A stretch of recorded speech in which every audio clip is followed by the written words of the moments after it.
세월이 손살같이 흘러서 다시 추수감사절을 맞이했습니다. 원래 우리 교회는 11월 첫째 주일을 추수감사절로 지켜왔습니다. 그런데 올해는 교회 사정상 11월 셋째 주일에 지키게 되었습니다.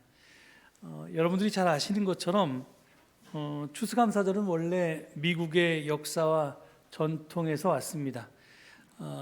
깜짝 놀란 것은 사실은 기독교가 출발한 유럽에서는 추수감사절을 지키지 않습니다. 이건 미국과 캐나다만 지키는 그런 절기고요. 우리나라의 같은 경우에는 미국 선교사들이 선교한 선교국이기 때문에 추수감사절을 지킵니다. 그리고 우리나라가 선교한 나라들에서도 또 우리나라를 닮아서 추수감사절을 지키겠죠. 그래서 제가 이게 한국에서만 이 기독교를 믿을 때는 몰랐던 것들을 외국에 나가면 많이 알게 되는데, 그 중에서 제일 놀랐던 게 추수감사절이었습니다. 아무튼 여러분 잘 아시는 것처럼 그 영국의 청교도들이 미국으로 건너와서 종교의 자유를 찾아서 그렇게 어렵게 인디안의 도움으로 1년을 버텨내고 많은 사람들이 병들어 죽었지만 그럼에도 불구하고 그 가운데 하나님께서 주신 은혜를 기억하면서 드렸던 첫 번째 추수감사절로부터 이 미국의 추수감사절이 유래했습니다. 그래서 매년 11월 넷째 목요일, 올해는 23일이 추수감사절입니다. 그래서 여러분 블랙 프라이데이라고 그래서 그 금요일에서부터 성탄절까지 계속해서 대대적인 세일을 하잖아요. 그 이유는 추수감사절이 지나서 이렇게 하게 되는 전통입니다. 근데 하여튼 우리나라는 보통은 그 지나서 드리진 않잖아요. 예배를 그 앞에서 드리지. 그래서 추수감사절 앞에 있는 주일 11월 셋째 주일을 저희가 한국교회에서 추수감사절로 많이 지켜오고, 그래서 오늘 추수감사절을 지키는 교회들이 많습니다. 몇 해 전까지만 해도 도시교회인 우리 교회의 교우 가운데 농사 짓는 분이 거의 없어서 이 추수감사절이라는 제목으로 예배드리는 것이 조금 민망했습니다. 그런데 지금은 이 반농사꾼들이 꽤 여러 분 생기셨습니다. 그리고 또 우리 옥상 텃밭을 몇 년 전부터 가꾸기 시작했는데, 그 텃밭에서 우리가 직접 농사지은 채소를 이 추수감사절 재단에 올려 놓았는데, 오늘 이 가운데 있는 배추와 파와 무가 저희가 가을 농사를 지은 것입니다. 이것을 이렇게 올려놓고 예배를 드리니까 더 뜻깊은 것 같습니다. 하지만 우리가 농사를 짓건 안 짓건 간에 매년 추수감사절을 맞아서 지난 한 해 동안 우리에게 베푸신 하나님의 은혜를 기억하면서 감사 예배를 드리는 것은 마땅하고 또 아름다운 신앙의 전통입니다. 그런데 요 몇 년은 이 추수감사절 예배를 드리기가 참 힘이 듭니다. 작년에는 12구 이태원 참사 때문에 감사를 드리기가 힘이 들었습니다. 그리고 올해는 팔레스타인 가자 지구에서 벌어지고 있는 학살 때문에 감사드리기가 쉽지가 않습니다. 또한 윤석열 정권 출범 이후에 우리 사회 곳곳에서 터져나오는 여러 문제 때문에 감사의 제목을 찾기가 또 어렵습니다. 이런 어두운 시절에 우리는 다시 추수감사절을 맞이했습니다. 이럴 때 우리가 드려야 할 감사는 과연 무엇일까요? 하지만 가만히 생각해 보니까 지금이 아무리 어두워도 우리 역사 가운데 가장 어두운 시절은 아닙니다. 우리는 일제 36년의 시간도 버텼고요, 6.25 전쟁도 이겨낸 나라입니다. 어디 멀리서 찾을 것도 없이 우리 각자가 살아온 시절 가운데도 참으로 암울한 시대가 있었습니다. 7, 80년대 군사 독재 정권 시절의 일들은 여러분들이 직접 겪으신 일들입니다. 특히 우리 교회의 역사가 그 생생한 증거일 것입니다. 군사 독재 정권의 교회 파괴 공작으로 인해서 정상적으로 예배를 드릴 수가 없어서 만 6년간 중부경찰서 앞에서 노상 예배를 드려야 했던 기막힌 때도 있었습니다. 우린 그 모진 세월을 참고 견디며 여기까지 왔습니다. 그 참담한 때에도 우리는 예배를 포기하지 않았고요. 또 꿋꿋하게 우리의 신앙을 지켰습니다. 독일 쾰른에는 2차 세계대전 당시 독일군이 감옥으로 사용한 지하 동굴이 지금까지도 보존되어 있다고 합니다. 그 동굴 곳곳에는 유대인들이 오랫동안 햇빛도 보지 못한 채 강제 노동에 시달리면서 죽음 직전의 극한 상황에서 써내려간 낙서들이 남아 있습니다. 그 낙서 가운데 이런 글이 있습니다.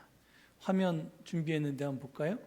예, 저기 보면 태양이 구름에 가려 빛나지 않더라도 나는 태양이 있음을 믿습니다. 사랑이라고는 전혀 느낄 수 없는 상황에서도 나는 사랑을 믿습니다. 하나님께서 침묵하고 계실지라도 나는 하나님을 믿습니다. 이런 짧은 글입니다. 당연히 지하 감옥이니까 해를 볼 수 없었을 테고요. 또 혹시라도 조그만 창틈으로 해가 비치는 날도 있었겠지만 또 구름에 가려서 태양이 비치지 않는 날도 있었을 텐데 그 구름 뒤에 태양이 빛나고 있음을 저 시인은 믿었습니다. 특별히 감옥에서 특히 이 간수들이 강제노동도 시키고 그 다음에 죄수들을 죄수라고 할 수 없지만 하여튼 거기에 갇혀 있는 사람들을 그렇게 비인간적으로 다룰 때 사랑이라고는 정말 눈을 씻고 쳐다봐도 없는 그 현장 속에서도 그는 사랑을 믿었고요. 특히 하나님이 그런 참혹한 현실 속에서 아무것도 안 하고 침묵하고 계실 때에도 하나님을 믿는다고 고백하고 있습니다. 아무런 희망 없는 절망 속에서도 이 사람은 믿음을 잃지 않았습니다. 비록 그 믿음이 그를 살려내지는 못했을 것입니다. 하지만 그는 죽는 순간까지도 희망을 잃지 않았고 그리고 그 희망이 그의 삶을 끝까지 숭고하게 만들었을 것입니다. 사실 하나님의 백성들은 역사 속에서 늘 믿음과 현실 사이의 괴리를 경험하면서 살아왔습니다. 하나님이 세상과 역사를 주관하시는데 실제 세상은 정의가 아닌 불의 또는 공평이 아닌 차별, 평화가 아닌 전쟁, 선이 아닌 악이 지배해 왔기 때문입니다. 그런데도 하나님의 백성들은 결코 희망을 포기하지 않았습니다. 끝까지 믿음을 지켰습니다. 그 믿음이 우리가 잘 아는 종말론입니다. 제가 종말론을 God will overcome someday라는 한 문장으로 표현해서 설명드린 적이 있는데요. 언젠가는 하나님께서 그 모든 것을 극복하고 승리하실 것이다 라는 그 믿음입니다. 비록 지금은 그렇지 않더라도 언젠가는 반드시 좋은 세상이 올 것이라는 믿음이 저들을 절망 속에서도 희망하게 하면서 그 모진 세월을 꿋꿋하게 버틸 수 있게 해 주었습니다. 그렇습니다. 하나님의 백성은, 신앙인은 이런 종말론적인 희망을 품은 사람들입니다. 지금과는 다른 세상, 지금보다 더 나은 세상이 가능하다는 것을 믿고 이 세상 풍조에 휩쓸리지 않고 지금 당장 그 다른 세상을 살아내고자 하는 사람들이 바로 하나님의 백성들입니다. 저는 이 어두운 시절에 추수감사절을 맞는 우리가 진정 감사해야 할 것이 무엇인가를 고민하고 묵상하다가 이 종말론적인 희망을 품는 것이야말로 진정한 은혜요 감사라는 결론에 이르렀습니다. 그렇습니다. 비록 악이 성하지만 진리를 포기하지 않고 그 진리 따라 기꺼이 살아갈 수 있도록 우리를 택하시고 이끄신 하나님의 은혜가 참으로 큽니다. 내가 남들보다 평안한 것, 내가 다른 사람보다 더 가지고 더 누리는 것, 이런 것들은 좋기는 하지만 참된 은혜는 아닙니다. 언제든 없어질 수 있는 것들입니다. 많은 좋은 것들을 가지고 누려도 어떤 하나가 부족하면 다 무너질 수도 있는 것들입니다. 예를 들어서 천하를 얻고도 건강을 잃으면 아무 소용이 없다고 하지 않습니까?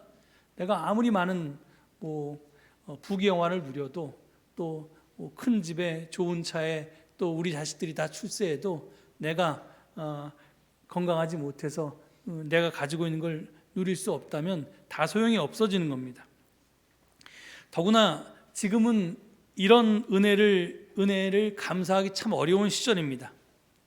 가자지구에서 팔레스타인 사람들이 파리 목숨처럼 죽어나가는데 내가 안전하다고 어찌 하나님께 감사할 수 있겠습니까? 12.9 참사 희생자 가족들은 1년이 넘도록 지금 자식을 가슴에 묻고 아직도 피울음을 울고 있는데 내 자식 무탈하다고 어찌 감사할 수 있겠습니까? 경제가 어려워서 여기저기서 못 살겠다고 난리인데 내가 배부르고 등 따숩다고 어찌 하나님께 감사드릴 수 있겠습니까? 우리말 좋다는 돕다에서 왔다고 하지요. 또 나쁘다는 나뿐이다 라는 말에서 왔다고 합니다. 그러니까 좋은 세상을 꿈꾸는 우리 그리스도인들은, 우리 신앙인들은 나만 생각하면서 살 수는 없을 것입니다. 제가 이게 사실은 여러분들은 어떨지 모르겠는데 예전에 제 스승이신 안병무 선생님께서 절기 설교하는 게 제일 힘들다고 그러셨어요.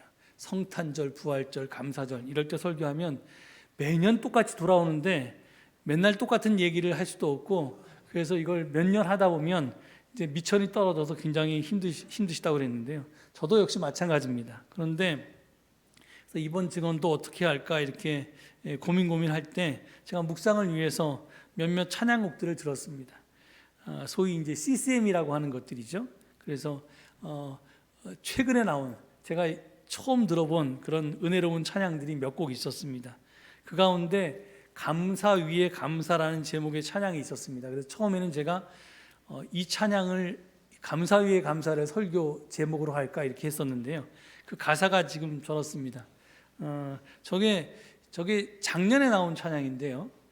민호기 목사님이라고 하는 찬양 사역을 하시는 목사님이 작사하고 작곡하고 또 직접 아내분과 함께 부르시기도 한 것 같은데, 근데 가사가 그렇습니다.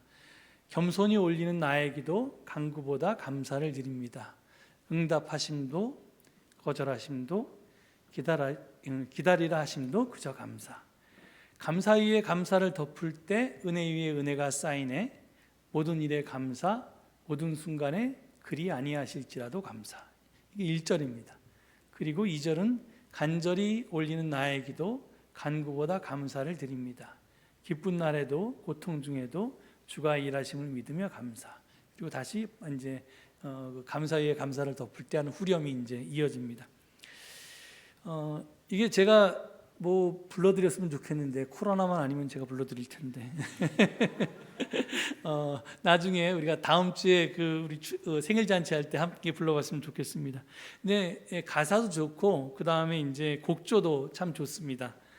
그래서 이 찬양을 부르고 있으면 또 듣고 있으면 이렇게 정말 은혜가 되고 또 눈물이 흐르기도 합니다. 그런데 이 찬양을 들으면서 이게 100% 흡족하지는 못했습니다. 뭔가 한 몇 퍼센트 부족했는데요. 그 이유는 이 내용이 너무 개인적이기 때문이었습니다. 기도도 응답도 거절도 기다리라 하심도 다 개인적인 내용들이었습니다. 나아가서 2절에서 보면 기쁜 날에도 고통 중에도 주가 일하심을 믿으며 감사한다는 말이 있는데 이게 내용도 개인적이고 이걸 보면 하나님은 일하시고 나는 그 하나님의 일의 결과를 그저 거저 얻는 그런 구경꾼, 관객 같은 역할을 합니다. 그래서 이제 그런 것들이 이제 조금 부족하담을 느꼈습니다.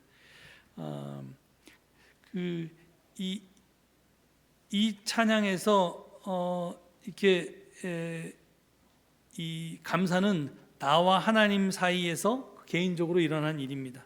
그런데 제가 아까 말씀드린 것처럼 종말로는 그런 것이 아닙니다. 개인적이 아니라 집단적인 기다림이 종말론입니다. 그러니까 또 우리는 하나님께서 어떤 일을 이루시기를 하시기를 그냥 집단적으로 가만히 기다리고만 있지 않고 그것이 올 수 있도록 참여하는 역할도 합니다. 하나님이 일하시고 난 거저 얻어먹는 것이 아니라 그건 너무 염치 없는 짓이니까 나도 어떤 식으로든 하나님의 나라가 이 땅에 이루게 하기 위해서 내가 참여하고 거듭니다. 이게 이제 종말론의 핵심입니다. 세상이 문제인데 나만 문제 없다고 감사할 수는 없습니다. 그런 감사는 사실은 아까 말씀드렸던 것처럼 이웃에게 상처만 줄 뿐입니다. 하나님의 꿈은 특정인만의 구원이 아닙니다. 창조세계 전체의 구원입니다. 우리는 바로 이 일을 위해서 택함을 받고 부르심을 받은 존재들입니다. 제가 주보에 공간이 없어서 본문을 실지 못했는데 사실은 오늘 여러분들과 함께 읽고 싶었던 본문은 데살로니가후서 2장 13절 이하의 말씀입니다. 17절까지의 말씀은 제가 찬찬히 읽어볼 테니까 한번 여러분 들어보시기 바랍니다. 주님의 사랑을 받는 형제자매 여러분, 우리는 여러분의 일로 언제나 하나님께 감사하지 않을 수 없습니다. 하나님께서는 여러분을 성령으로 거룩하게 하시고 진리를 믿게 하여 구원에 이르게 하시려고 처음부터 여러분을 택하여 주셨기 때문입니다. 이렇게 되게 하시려고 하나님께서는 우리의 복음으로 여러분을 부르시고 여러분에게 우리 주 예수 그리스도의 영광을 얻게 하셨습니다. 그러므로 형제자매 여러분, 든든히 서서 우리의 말이나 편지로 배운 전통을 굳게 지키십시오. 우리를 사랑하시고 은혜로 영원한 위로와 선한 소망을 주시는 하나님, 우리 아버지와 우리 주 예수 그리스도께서 친히 여러분의 마음을 격려하시고 모든 선한 일과 말에 굳세게 해주시기를 빕니다. 이 말씀을 보면 바울은 성도들을 생각하면 하나님께 감사하지 않을 수 없다고 합니다. 그런데 성도들이 하는 일마다 잘 되었기 때문에 감사한 게 아닙니다. 인생의 모든 그림자가 사라져 버렸기 때문에 그런 것도 아닙니다.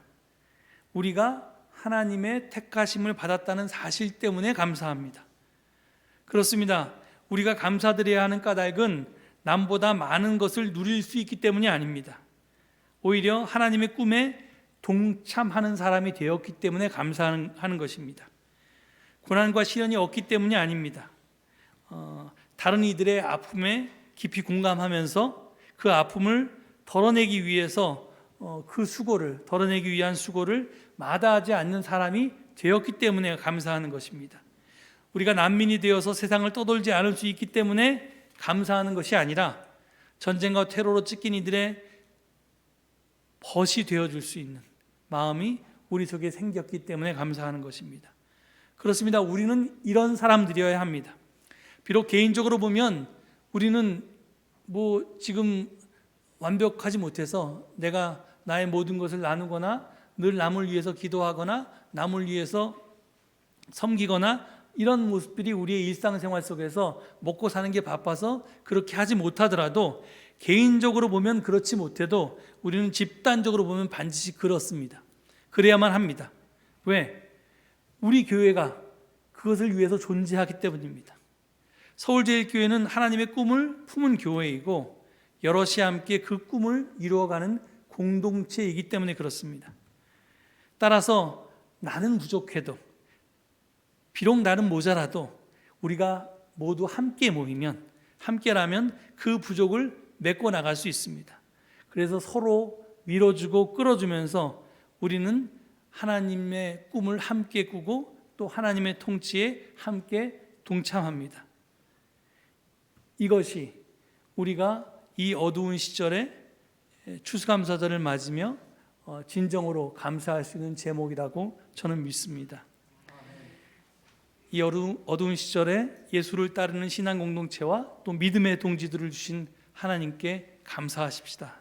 그리고 이 공동체를 통해서 하나님의 꿈을 함께 이루어 나가서 우리와 세상을 마침내는 바꾸어 내십시다. 이 말씀 기억하시면서 잠시 침묵 가운데 기도하시겠습니다.